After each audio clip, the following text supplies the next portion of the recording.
We also, sadly, are seeing children under the age of 7 even beginning to display diet behaviors. G'day, and welcome to Wellbeing. I'm Jack Hodgins. Last week was the last in our series on PTSD. To revisit any episodes you may have missed, check out the Wellbeing podcast. From today's episode and for the next few weeks, we are speaking with professors from the University of Newcastle about a range of topics. Our topic today is eating disorders, and our guest is Dr Elysa Roberts. Eating disorders are varied in the symptoms and causes, and today, having travelled her own eating disorder journey, Dr Roberts is here to shed some light on them. Hello Elysa, and welcome to Wellbeing. Hi, nice to be here. What is an eating disorder? An eating disorder is a mental health condition that is serious, and to me it's also not just a mental health condition, but a physical health and a lifestyle condition that is serious and basically can really threaten our participation in daily life. What are the different types of eating disorders? There's probably, there's anorexia nervosa, which many people have heard of, bulimia nervosa, binge eating disorder. There's one that is a category called other specified feeding or eating disorder. That's kind of one that if someone doesn't meet one criteria or another. Binge eating disorder, if I haven't mentioned that already. There's one known as avoidant and restrictive food intake disorder, which is ARFID. Pica is also another one, rumination disorder. And, that's the general eating disorders that we have out there. Okay. I've heard of anorexia and bulimia and binge eating disorder, but there was a few other ones you mentioned there. What makes those different to those first three that I mentioned?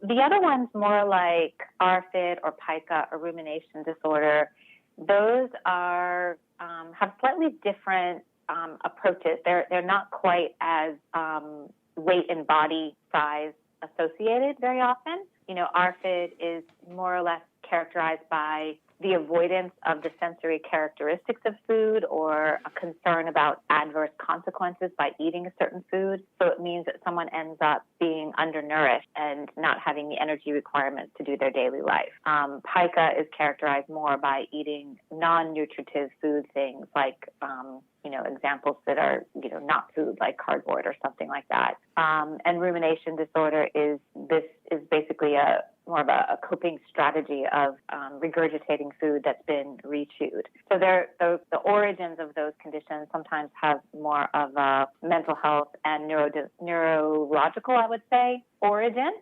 whereas the more classic, so to speak, eating disorders like anorexia nervosa, bulimia nervosa, binge eating disorder do have a multifaceted reason for their manifestation. They are biopsychosocial conditions, but they also are influenced heavily by environmental conditions and sociological beliefs like the thin ideal being the ideal that we need to live up to. So they're more associated with weight, shape, and size than those other nuanced ones are.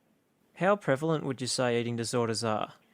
I'd say what we know in Australia generally is that there's about 4% of the population in Australia are living with an eating disorder in any given year, which equates to about 1 million Australians. What I think might surprise people is that the majority of individuals don't have anorexia nervosa. That's, I think, about 3% of the population. About 12% of that, that million have bulimia nervosa, and upwards more like 47% have binge eating disorder. I think what that tells us is that often some of the more stereotypical, eating disorders are not as prevalent, yet are as serious.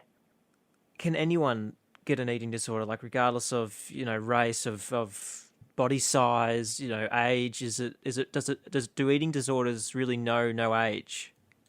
Absolutely. I think that's what we've learned over the decades. So you might hear my accent. I'm from America. I'm in my 50s. I lived with an eating disorder for many decades, which didn't come on until I was in college. So that would have been in the late 80s. So what we knew about eating disorders then and what we know about them now is very different. And now, in part because the diet culture, as we call it, this overvaluation of weight, shape, and size as being part of our worthiness has now pervaded the globe through mass media, social media, et cetera. So now, unfortunately, yes, eating disorders do not discriminate against anyone's gender identity, their age, their cultural background, or any of those characteristics that we used to think that they did. So they are an equal opportunity mental health condition now, sadly. Is there a usual onset when eating disorders occur? Yeah, I guess still within the evidence, the average onset happens between age 12 and 25. However, we also know is that eating disorders can strike at any age. So that sort of adolescent, early adulthood age is, true of those who identify as males and females. But basically, anyone can develop an eating disorder. And in fact, we're seeing a rise in individuals who are in midlife, particularly people who identify as women in midlife, post-menopausal age. We're seeing an increase in the diagnosis. And in my example, I didn't actually, my symptoms of disordered eating and my buying into negative beliefs around diet culture actually didn't manifest as an eating disorder until college. What causes an eating disorder? Oh, gosh, that's a juicy question. There are many. It's really that classic, it's multifactorial, which sounds like a bit of a cop-out answer in some cases, but it really is multifaceted. And I would say that there are, for some individuals, a genetic link. It doesn't mean that just because you have a genetic history of eating disorders that you will develop an eating disorder, but that can, for some individuals, predispose individuals to it. There certainly are temperament and more personality type qualities, individuals who may be more perfectionistic in their temperament. In my research, we've even realized that people with different sensory modulation, so different ways of responding to sensory input, may actually, what begins as a coping strategy may turn into an eating disorder when a lot of the other factors are at play. And then certainly we have psychological features in terms of people's ability to, or inability to have healthy coping strategies is one of the biggest precursors. And one of the biggest risk factors for an eating disorder is dieting.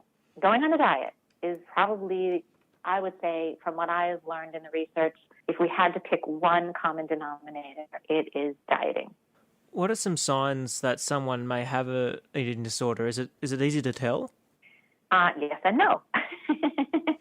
It's not obvious in many cases because I would say that the most common ways to detect if someone does have an eating disorder is that you notice that perhaps a friend or a family member or even yourself are relating to food and or your body differently. So food may start to appear to have, there's good foods and bad foods, or there's certain rituals that develop around when to eat, how to eat. So there's changes in eating are one sign that someone may be struggling. So either they are eating a lot less than they may need, or they may be eating more than you've noticed them eat in the past and or secretively eating. Also, the way individuals approach exercise can be an indicator where the exercise has gone from being something that may be part of someone's, well-being routine or fitness routine or even mental health care to something that becomes more compulsive. That's often a red flag. And of course, one of the bigger symptoms that doesn't relate to food and body is isolation. When someone is withdrawing from family activities, friendship groups, social activities, particularly associated with meal times, is also an indicator that when you see all of those factors start to come together, then you may be concerned. But you may not visibly see the signs and symptoms of a person with an eating disorder because it isn't only about whether a person's size is a particular smaller size or a larger size. In fact, in my case, I probably looked pretty much like I look now, even when I was at my worst or at my best, and would often be complimented on my, level of fitness, so to speak, or, ability to manage my shape and size, when really what people didn't see is what was happening behind closed doors. And what people weren't noticing is how I was retreating more, and food was having more power over me than fuel for me. Yeah, I think that's a brilliant point, because is it possible for someone with anorexia to have a larger body and still have anorexia? Yep, 100%. Right now, unfortunately, and I'll just, there is a subcategory, many subcategories of many of these conditions, and what is troubling in the language is sometimes individuals who are in a larger body are diagnosed with something called atypical anorexia, which actually is very undermining to someone's recovery, because it suggests that the only way to have anorexia is in a thinner body, and that actually perpetuates fat phobia and weight stigma. And so it's really, I don't like to even mention that particular condition, but I think it's important that people will see that out there, and that will be described, when really in reality, anyone who meets the criteria for anorexia, no matter their size and shape, is experiencing anorexia nervosa. It's not dependent on size or shape. You're listening to Wellbeing, a nationally distributed radio show and podcast. My guest today is Elysa Roberts from the University of Newcastle, where we are discussing eating disorders. How do eating disorders affect the mental health of someone? I would say in many ways what they're doing is they're really, in a way, hijacking someone's thoughts and better judgment in some cases. They affect someone's mental health by distracting a person with this overvaluation of their shape and size, their body, their discomfort sometimes in their body. Sometimes it doesn't even have to do with thinness. It just has to do with being uncomfortable in the body that they are living within for various reasons, particularly even if your gender isn't fitting how you identify with how your body is developing. That can be so uncomfortable that thoughts about and discomfort inside your body, those thoughts become distracting and very disheartening. And so eating disorders affect our mental health because it can contribute to anxiety, symptoms of depression. You could basically debate which came first, perfectionism, or that's a consequence of eating disorders, but they really can hijack our critical thinking, our executive functioning, and our moods. How can an eating disorder affect, say, the physical inner bodies, like the internal organs or the heart? Yeah. Well, if you think about some of the eating disorders, in some cases, it's about very restrictive eating, which means if you are undernourished, then your body and your organ systems are not able to do their jobs. Your bones may lose their density if you're not eating a nutritionally dense, diet. So there's physical harm that happens definitely by restrictive eating from undernourishment. There's also dangers to the body that can happen by that fluctuation between, what's known as binge eating and or restrictive. That alternating between those can be very hard on the body's ability to metabolize food and to use its energy appropriately or effectively. So we see definitely all systems can be affected by different eating disorders, depending on how the person's symptoms and behaviors are manifesting within their body. And then we're also seeing, particularly in males, there may be a real, the types of symptoms and behaviors may manifest to be, bodybuilding and doing what they can to build muscle in ways that can be also very tough on the organ system as well. So it really is different for everyone, but certainly I find it, sometimes I do think, even though eating disorders are classified as a mental illness or mental health condition, depending on how we read the DSM, I feel like it really is a whole body condition that I wish that we could maybe that would make it easier to get help, because people seem to be more willing to go seek help when they have a physical condition than when they have a mental health condition, even though that's improving nowadays. But sometimes I wonder if our classification of an eating disorder as a mental health condition is not the whole story. Can lifespan be affected by eating disorders? Yes. Well, people often hear that anorexia nervosa is often identified as one of the most fatal mental health conditions. I think it might only be, affected right now by, opioid use and some other consequences like that. So yes, there is a higher mortality rate with some individuals with eating disorders. Bulimia nervosa, certainly there can be the consequences with the physical body can be premature death. And we certainly are seeing, whether it's across the spectrum of eating disorders, particularly in binge eating disorder, or across in the LGBTQIA plus community, a lot of suicide, people taking their own lives as a result of eating disorders. And I think that's underestimated in terms of why eating disorders can be so deadly. Are there any demographics in society that with eating disorders that aren't as represented as well as they should be? Yes, I think one of the leading, here in Australia, one of the individuals who are Aboriginal or Torres Strait Islanders are definitely not represented enough in our research. We have very little studies, but in one of the more recent studies that we do have, it basically suggests that the rates of eating disorders are the same in individuals who are Aboriginal or Torres Strait Islanders as in the general population. And yet we're not seeing that representation in treatment centers and in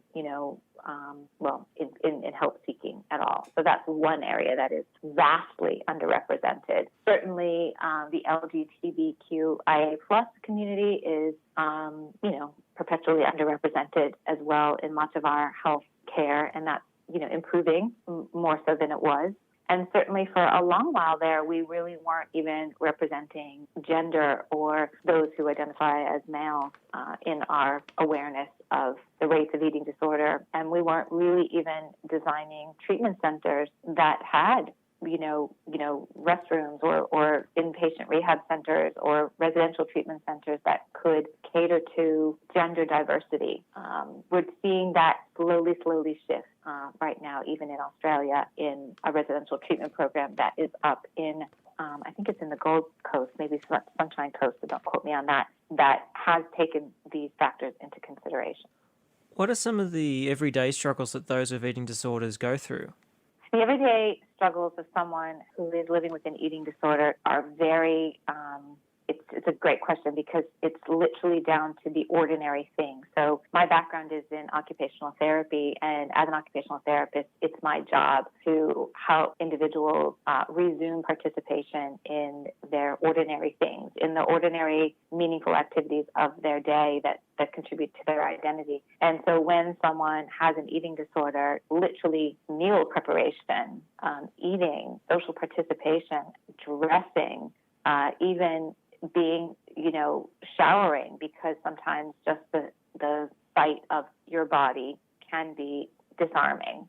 So pretty much every daily activity you can imagine can be a struggle when your thoughts are really distracted by the eating disorder. Consequently, if you are not really managing your basic daily activities and your what we call instrumental activities like meal preparation and social participation, then your leisure is affected, your ability to participate in university and or at work and in caring roles and relationships can really be affected as well. How does it affect some of those relationships? Well, there's a lot of isolation, and that happens with an eating disorder because the thoughts and that overvaluation, let's say in the example of our primary eating disorders like anorexia nervosa, bulimia nervosa, and binge eating disorder. In those cases, that overvaluation of weight, shape, and size can mean that everything that someone is doing is driven by that choice. So therefore, going and having a coffee with friends or having a meal with a family member is too unnerving and too uncomfortable. So it affects the relationships by creating a lot of isolation. We also are seeing individuals who are neurodiverse, who literally they may not have the same cues in their body to either eat or to stop eating. So they are also just all those activities that are related to, social participation and interpersonal relationships with family and friends are really the first to go, so to speak. Within bulimia nervosa, on the other hand, there's a lot of shame and secrecy. So there's a lot of hiding of that condition, which means and certainly you can imagine what someone's body goes through in eating extreme amounts and then purging through vomiting, let's say. Physically, that person doesn't really look like they want to be out with their friends or their family. And so you can imagine that, intimacy, relationships, and just friendships can really be compromised. You're listening to Wellbeing, a nationally distributed radio show and podcast. My guest today is Elysa Roberts from the University of Newcastle, where we are discussing eating disorders. Have we seen a rise in eating disorders across the board? I would say yes, which on one hand is a good thing because it may mean that we're actually capturing people coming forward and identifying that they're having an eating disorder, that they're experiencing these symptoms. So on one hand, yes, we're seeing the rate. It's not that they're not necessarily rising per se, but we're seeing more of that diversity in how conditions are being manifesting. So because we have a little bit better diagnostics, we can see that it does look like eating disorders are not going away anytime soon, which can be seen as at least more people are coming forward. So we have more data on males. We have more data of individuals across the gender spectrum. We're gaining information even among individuals in the neurodiverse population. So we're beginning to understand the profile of someone with an eating disorder, which can look like there has not been much of a decrease over the last decade. Do eating disorders look slightly different in younger children? Oh, gosh. I would say yes and no. I would say that ARFID is one of the conditions that seems to present itself in children. And again, that's one that is more around difficulty with certain types of food and aversion to certain food types. And those can have, both physical and mental health reasons for that manifestation. So we do see more children being diagnosed with that particular condition. But then again, those children grow up to be adults. We also, sadly, are seeing children under the age of 7 even beginning to display diet behaviors, discomfort with their bodies, talking about their bodies in negative ways. We can see the effects of weight stigma a fat phobia in very young children, unfortunately, still to this day. Why do you think that fat phobia may be getting even to the younger kids? Well, how is that happening? I think, this is a little bit, speculative on my part, but quite evidence informed as well. One of the things that's happening over the last while is that weight stigma is becoming more pervasive. So this idea of criticizing and alienating individuals or marginalizing individuals who are in larger bodies.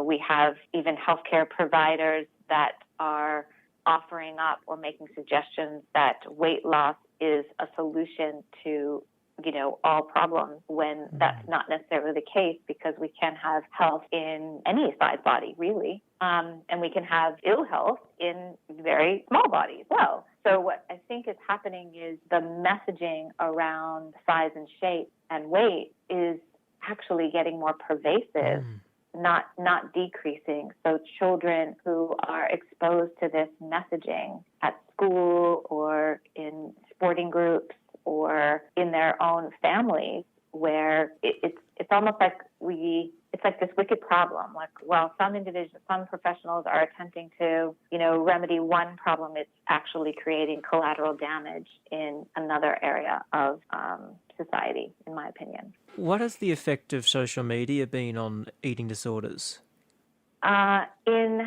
It's had, I guess in some ways you could say it's been a blessing and a curse. Across the board, I would say social media has done more harm than good, in that it creates another channel for messaging around our shape and size and our weight being part of our worthiness, which is a myth.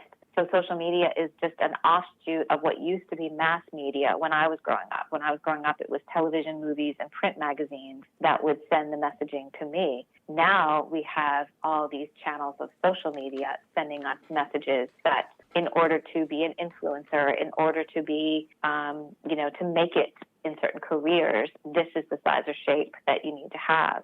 So in many ways, that's been very harmful because it's another channel of spreading these sociocultural mistruths of diet culture.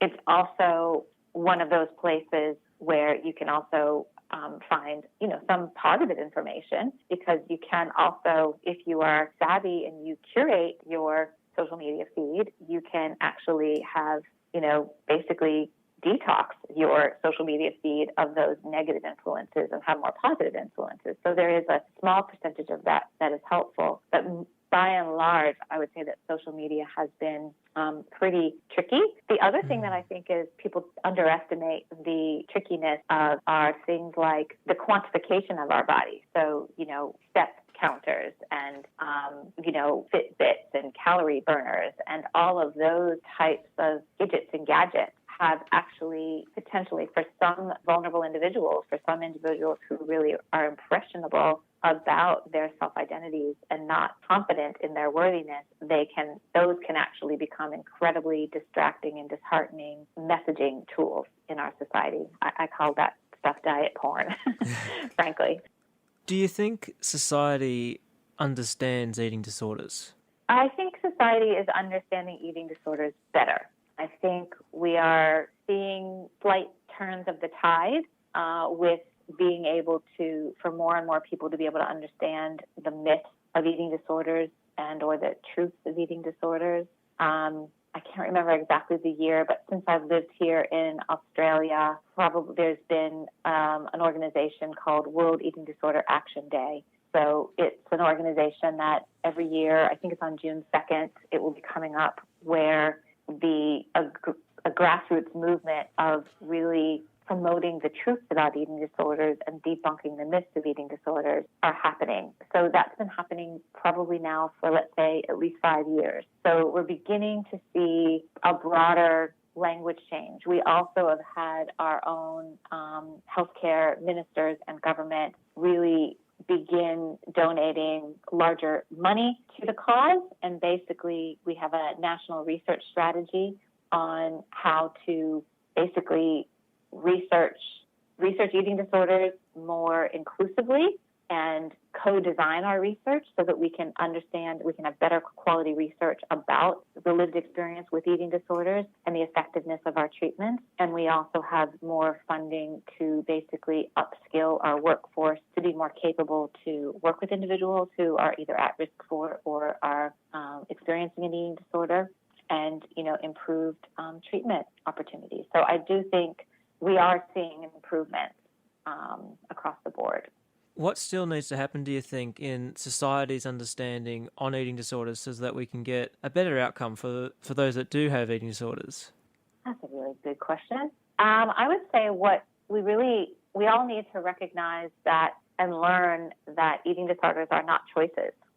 They are not just a method to gain control over another relationship or over our bodies, that they do affect any of us potentially, that they have serious complications. So taking them seriously, I think, is something that we can all remember to do. So, and being compassionate to individuals who are experiencing difficulties with food and body, I think could go a long, long way of, I think as well, watching our language. I think, I would love to see us stop commenting on everybody's size and shape as a way of greeting someone. Or I think that's something we can all do is, there's nothing really that can be gained by commenting on someone's size or shape. And very often it can be that little switch that can really tip someone in the right or wrong direction.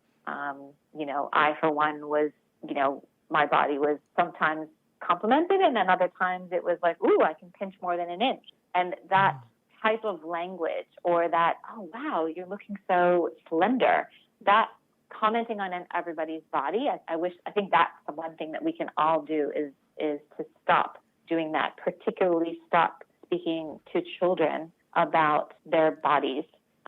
Speak to all of us about our qualities. What vibe are we evoking? Wow, you look really vibrant today in that color. Or, wow, you look really strong when you do that activity. I think if we can all upgrade our language, then we can decrease the influence of what I call diet porn, which are items and messages and products that perpetuate this thin ideal as an ideal, which is, bogus, really. So that's what I think. I think if we all could speak to each other without consideration of size and shape, that would be a start. And if we could start redesigning our society for more diverse bodies.